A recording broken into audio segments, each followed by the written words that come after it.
দেখতে লাগছে বেশ, তাহলে চলুন কাজটা করে নি শেষ। জিরে, সর্ষে আর পোস্ত মিশিয়ে কাঁচা লঙ্কা দিয়ে একটা মশলা বেটে তৈরি করে ফেলুন। তারপরে ধুয়ে কেটে রাখা নুন হলুদ মাখানো পাবদা মাছ মেখে নিন এই মশলার সাথে 2 চামচ দই, 1 চামচ 2 চামচ শুকনো লঙ্কার গুঁড়ো আর সর্ষের তেল দিয়ে।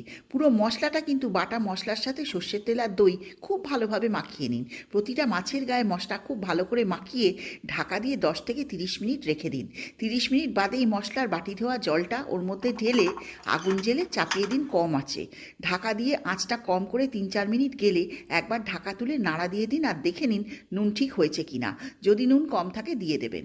তারপর মাছ থেকে জল বেরিয়ে দেখবেন মাছটা কিন্তু আস্তে আস্তে ফুটে উঠবে। ব্যাস, এরপর কুচি করে কেটে রাখা ধনেপাতা ছড়িয়ে দিন আর কাঁচা লঙ্কা চেরা কয়েকটা দিয়ে দিন ওপর থেকে। দেখুন মাছের জল বেরিয়ে গেছে। ব্যাস, আপনার রান্না রেডি হয়ে গেল হাতে মাখা পাবদা মাছের ঝাল। আমার বড় ভিডিওটা কিন্তু দেখতে ভুলবেন না, ভালো লাগলে সাবস্ক্রাইব করে দেবেন।